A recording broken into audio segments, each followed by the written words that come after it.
Hi viewers, welcome to Rangmanch TV, The Scene Unseen. So ఈ వీడియోలో ఈ రోజే రిలీజ్ అయిన Varun Tej new film operation Valentine గురించి చెప్పుకుందాం. అంతకంటే ముందు మా వీడియో చూస్తున్న వాళ్ళు ఇంకా సబ్స్క్రైబ్ చేసుకోకపోతే please do like, share and subscribe to our Rangmanch TV. Commercial సినిమాలు వారానికి ఒకటైనా వస్తుంటాయి. ఆపరేషన్ వాలంటైన్ లాంటి సినిమాలు మాత్రం అరుదుగా వస్తుంటాయి. సినిమా ఎలా ఉందనే విషయం పక్కన పెడితే ఇలాంటి ప్రయత్నమే ఓ సాహసం అని చెప్పాలి. అందులో వరుణ్ తేజ్ ఎప్పుడూ ముందుంటాడు. గతంలో కూడా కంచె, అంతరిక్షం లాంటి ప్రయోగాత్మక సినిమాలు చేశాడు వరుణ్ తేజ్. వాటి ఫలితాలతో సంబంధం లేకుండా నటుడుగా వరుణ్ మరో మెట్టు ఎక్కాడు. ఇప్పుడు ఆపరేషన్ వాలంటైన్ కూడా అదే. సుత్తి లేకుండా సూటిగా కథలోకి వెళ్ళాడు దర్శకుడు శక్తి ప్రతాప్.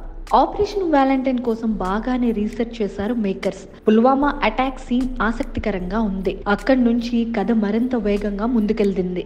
అయితే ఎంతసేపు పాకిస్తాన్ మన మీద చేసిన అటాక్స్ మాత్రమే చూపించారు, కానీ ప్రాణాలు కోల్పోయిన జవాన్ల తాలూకా కుటుంబాల ఎమోషన్స్ కూడా చూపించుంటే ఇంకా బాగుండేది. వాటినే పైన వదిలేసినట్టు అనిపించింది. ఫస్ట్ హాఫ్ కాస్త స్లో అనిపించిన సెకండ్ హాఫ్ మాత్రం బాగుందనే చెప్పాలి. ముఖ్యంగా ఎయిర్ స్ట్రైక్ సీన్ విజువల్ గా చాలా బాగుంది.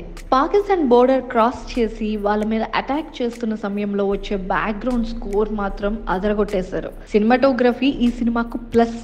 అలాగే విఎఫ్ఎక్స్ కూడా చాలా అట్రాక్ట్ చేసింది. క్లైమాక్స్ లో వచ్చే వందే మాత్రం ఆర్ఆర్ ఎలివేషన్ ఇంకా పెంచేసింది. సో మొత్తానికి ఇలాంటి మూవీ ఇయర్లీ ఒక్కటైనా కన్ఫామ్ గా రావాలని అందరూ అనుకుందాం.